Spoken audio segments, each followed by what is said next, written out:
Жарко Кузмановски, Сашо Самойловски, Ненад Серафимовски, Горан Илиевски, Бобан Ивановиќ и Самедин Османи, Љубиша Арангеловиќ и Горан Стојменовиќ се 8 теми на припадници на безбедносните сили кои што загинаа во вооружената акција на 9 и 10 мај 2015 година во населбата Тоде Мендол или така наречено Диво населје. Пред спомен обележјето во чест на загинатите припадници на специјалните полициски сили, повеќе делегации положија свежо цвеќе и одадоа почит на бранителите. Представници на Министерството за внатрешни работи, директорот на Бирото за јавна безбедност Александар Јанев, началникот на секторот за внатрешни работи Куманово Никица Петрушевски, представници од специјалните единици на МВР, синдикати на полицијата, здруженија на граѓани, општината и политички партии. Хероите никогаш не смеа да се заборават, порача Антонио Станковски од Здруженијето Сила, повикувајќи на масовност при оддавање почит на жртвите. Станковски нагласи дека во Куманово мора да се постави споменик во чест на загинатите. Овој настан да не биде поттик на сите нас дека во иднина ваквите работи не треба да се случуваат, али сето тоа зависи од многу повисоко ниво од лидерите во нашата држава. Затоа што на крај пак кој ќе биде губитникот, обичниот народ и оние луѓе кои се директно врзани со акцијата, со задачите, со активностите на ниво на држава, а не се воопшто во некоја конекција со оние што за тоа одлучуваат. Бидејќи оваа акција во тоа време кај што бев и одговорен на сите тие единици, недоволно вклучен во акцијата, мислам дека пак сгрешивме на највисоко ниво за да ова вака се случи.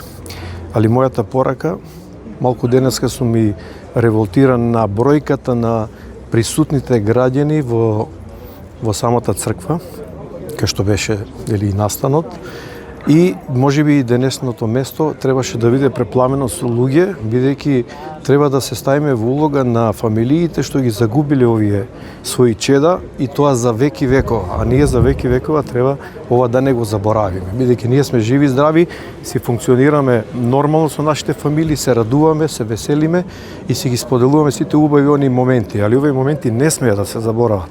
И затоа можеби денеска самата администрација на ниво на градот, почнувајќи од општината, не кривам никого индивидуално, и сите оние институции, бидејќи можеби не има неколку илјади кои работиме на грбот на оваа држава и сме во државните јазли, кај што си зимаме плата и добро екзистираме, така да денеска мислам дека овој помен е обележан 10 година, јубилеј, али во иднина, овдека, во оние панихиди кај што се одржуваат и секаде, а посебно Куманово, затоа што овој ден се случи во Куманово, не во некој друг град, овдека треба да биде празник на градот, се во интерес да не го заборавиме денот. Мислам дека градот треба да направи нешто во соработка и со државните институции и локалните институции, да нешто што ќе остане за веки векова.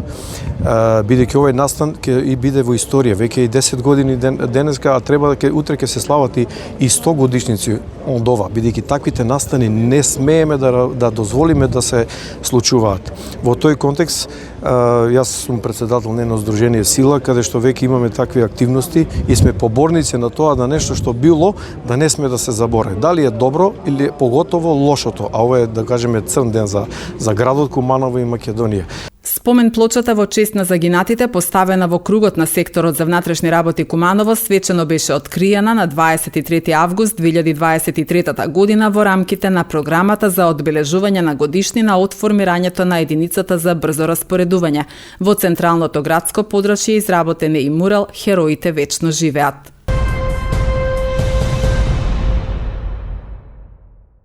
Во соборниот храм Свети Никола денеска се одржа панихида во чест на 8 теми на загинати припадници на безбедносните сили во настаните од Диво населје, во организација на неколкумина иницијатори за одбележување на годишнината.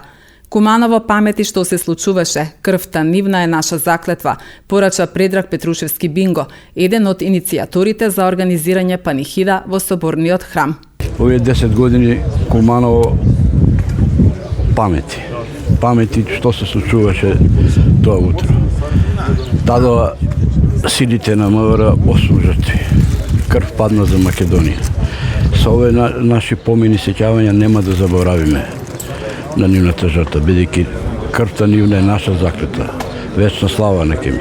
8 припадници на полициските сили загинати во акцијата во Тоде Мендел посмртно се одликувани со медали за храброст. Други 37 припадници на безбедносните сили беа повредени. На 9 мај 2015 година во Кумановско диво населје започна вооружен судир меѓу специјалните полициски единици и добро организирана и вооружена група. Според официјалните извештаи, загинале и десетици членови на вооружената група, а дел од нив беа приведени и осудени на високи затворски казни.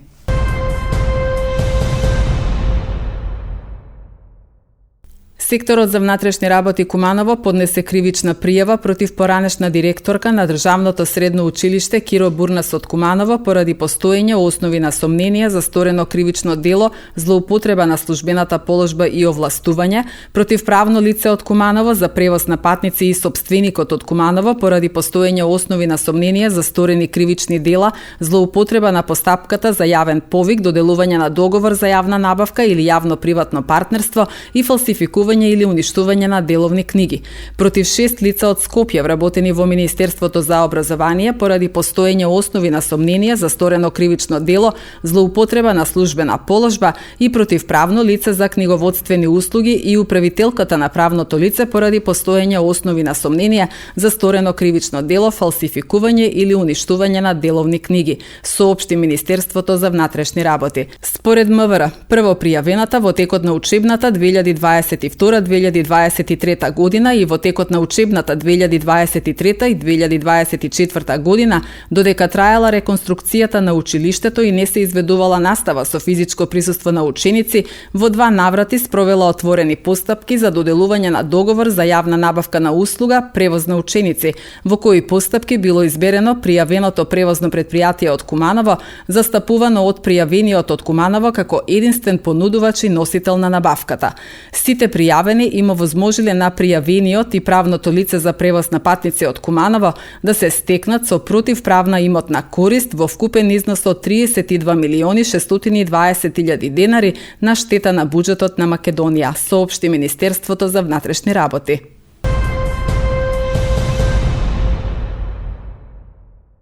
Со чистење на околината на градскиот базен и спортската сала започна националната екоакција Генералка Викенд и во Куманово. Целта на еколошката акција е подигање на јавната свест кај граѓаните за потребата од собирање и рециклирање на отпад. Оваа година општина Куманово определи локација за чистење да биде појасот околу спортска сала и градскиот базен, како една од ударните локации кај што има посериозен насмет кој неовластено се фрла. И суштината и намерата на Генералка Викенд е подигнување на свесноста на граѓаните да сами земат учество. Во оваа прилика би сакал да ги поздравам учениците од 3 средни училишта кои што учествуваат на оваа акција. Тоа се 3 училишта кои што има над 30 по 30 ученици од секој од нив: Перо Наков, училиштето Наце Буѓони и гимназија Гоце Делчев, кои земаат активно учество денес, и тоа е фактот кој што треба да ме радува, затоа што еколошката свесност започнува од најмали години, од најмлади години.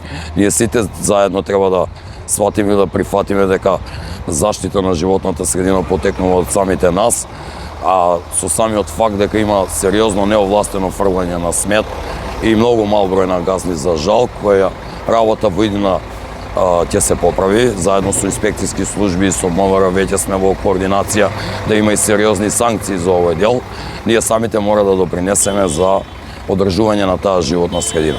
Ако денес е 9 мај, ден на капитулација на фашистичкиот окупатор, јас со овој ден, убав ден, би сакал да прогласам крај на едно неовластено фрлање на смет, на подигнување на свесноста на уште повисоко ниво, а тоа зависи од сите нас.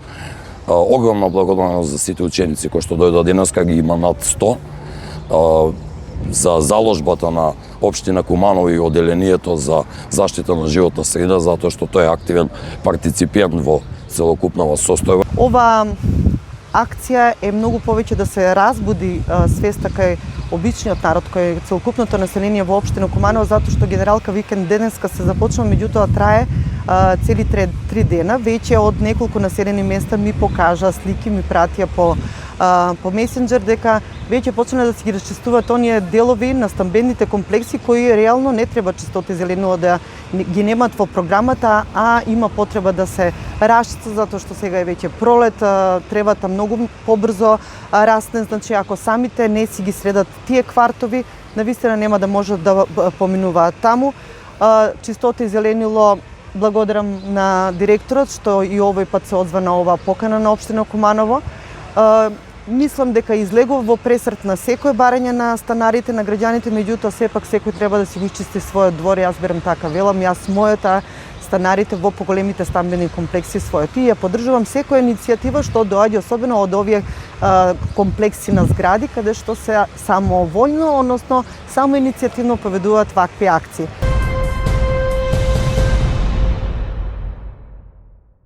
Советничката група на СДСМ од Куманово денеска одржа пресконференција на која беа упатени прашања до градоначалникот Максим Димитриевски.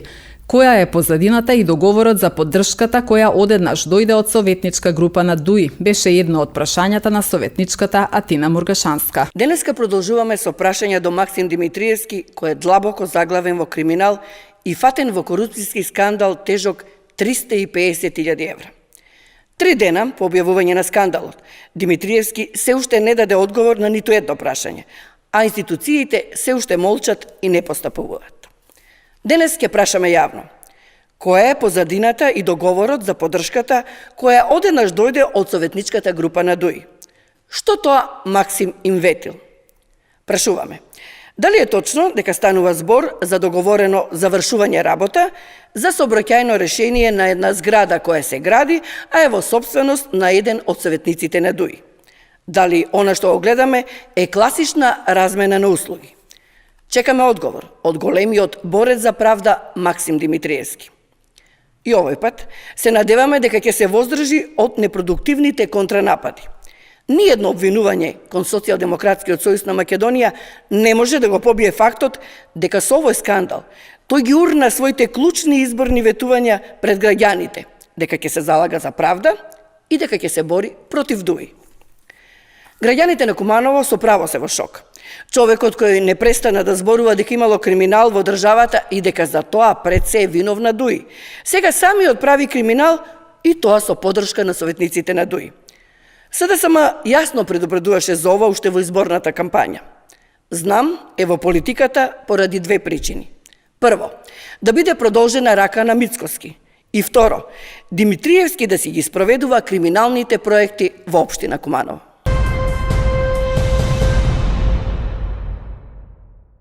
Секторот за урбанизам од општина Куманово со реакција на пресконференцијата на советничката во Советот на општина Куманово од СДСМ Атина Мургашанска одржана денеска. Во реакцијата се вели: советничката во Советот на општина Куманово од СДСМ Атина Мургашанска на денешната пресконференција изнесува невистини, бидејќи искажаните тврдења се однесуваат за два сосема различни плански опфати, со што се покажува нејзиното недоволно познавање од областа на урбанизмот. Имено, зградата која што ја споменува, а ја гради советникот од ДУИ, е со издадено уредно одобрение за градење согласно важечкиот детален урбанистички план. Истиот е донесен со одлука на Советот на општина Куманово од 20 декември 2022 година, во кој детален урбанистички план е предвидена посочената сообраќајница. Истиот детален урбанистички план нема никаква врска со планскиот опфат, дефиниран во нацрт детален урбанистички план кој е утврден на седница на Совет на 5 мај 2025 година, односно станува збор за два различни плански опфати, се наведува во реакцијата на секторот за урбанизам.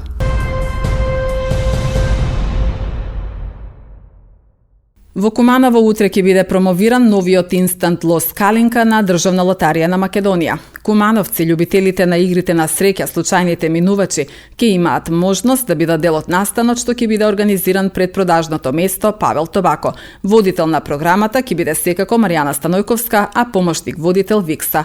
Граѓаните веруваат во игрите на среќа, играат лото, гребат гребки, добиваат одлични парични награди. Сега пак со новиот инстант лос Калинка шансите за добивка уште повеќе се зголемени. Во оваа 15-та година од приредувањето игри на среќа, Државна лотарија го истакнува значењето на плодот Калинка, земен како символ во новото корпоративно лого, и го вклучува во игра во која што трите калинки ќе донесат и среќа, и благодет, и радост. Лото надеж за секој еден дека се може од ненадеж, да добие една голема добивка и со неа навистина да може да направи многу работи за кои што мечтаја во животот. Тука си овие гребки, сега пробав една, исто така може да се играат одговорно, ги има различни, многу игри, има од парични награди до станови во Скопје, исто така, значи, некој начин да дојдете до сосема убаво изненадување, убава добивка, убава награда. Убаво е да се игра, препорачувам на сите, бидејќи не знаеш во кој момент можеш да добиеш парична награда или пак стан, зашто да не. Лично јас сум добила парична награда, така да на сите им препорачувам.